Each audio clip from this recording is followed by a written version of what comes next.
Tess Holliday, the high priestess of fat acceptance, has announced she's, wait for it, trying to lose weight. This from the woman who built an entire brand on glorifying morbid obesity and shouting down anyone who mentioned the undeniable health risks. So let's take a look at this stunning reversal and point out the elephant in the room. Literally.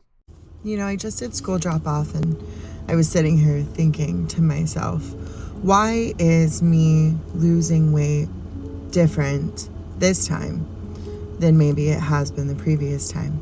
So you admit you're trying to lose weight. What happened to health at every size? What happened to screaming fat phobia at every doctor who dared to suggest that carrying hundreds of pounds of excess weight might not be the pinnacle of wellness?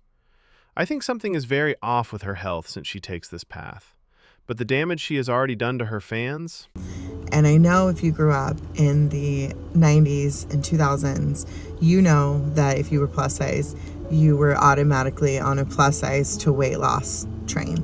Whether that was Weight Watchers, Jenny Craig, 100-calorie snack packs.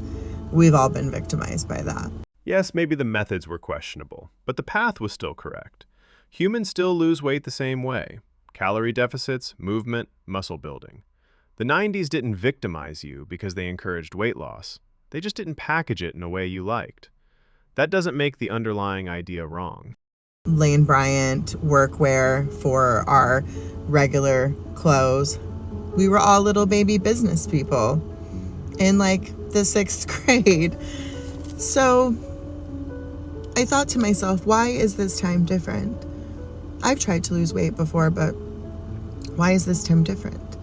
And I realized for me that while the public discourse around my body and weight loss has been louder than ever, while I've had videos going around about my body where people are picking it apart saying, wow, she's gotten so big. Yeah. You cannot be mad that people are talking when you made your whole personality and built your entire brand around your weight. You monetized your mass. You invited the entire world to have an opinion on your body by making it your central selling point. You built a career on the premise that being massively obese was not just okay, but something to be celebrated and defended aggressively. So don't act shocked that people have opinions. She's gotten so big. Yeah, I did gain a lot of weight. I was surviving a lot of trauma. I'm very proud of my body.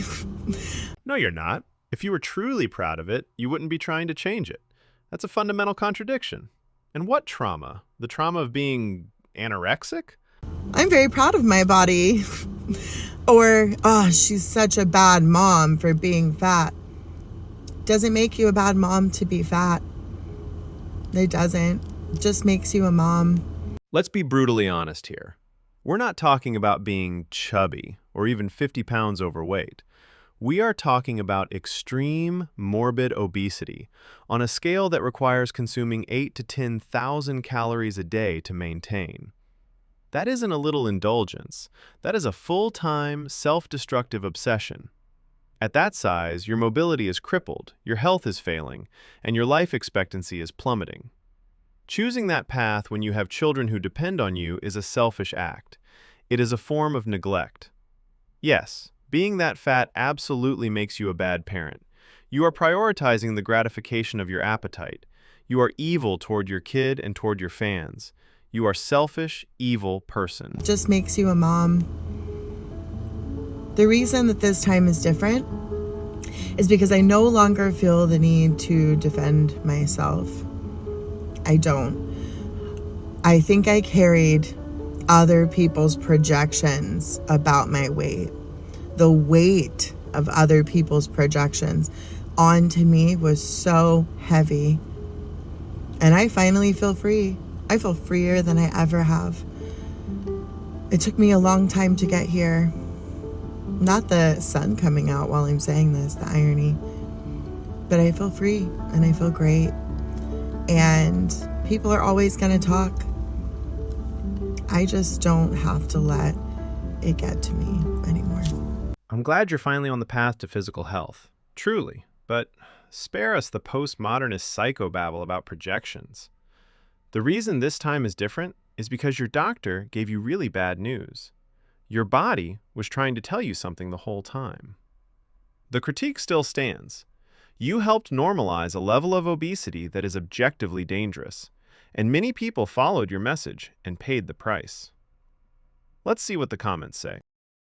I wish you well on your journey, GLP-1. You would be much more inspiring if you accepted responsibility for where you are. Nothing victimized us. I'm 80 pounds overweight. I have no idea what you're talking about, but it sounds like a lot of projections, and no, I'm not taking GLP-1s. Sure you do. It's everybody else's fault that we're fat. Not our fault. Sure you do. Try Ozempic, it's for lazy people. Legit. Thank you for being an amazing example to us big women who love ourselves but have been through hell. You are so radiant and I absolutely adore you. P.S. Thank you for saying it doesn't make you a bad mom to be fat, it just makes me a mom. The healthy I got on the inside, the worst I looked on the outside to society. You reminded me of the most important health as the mental-emotional.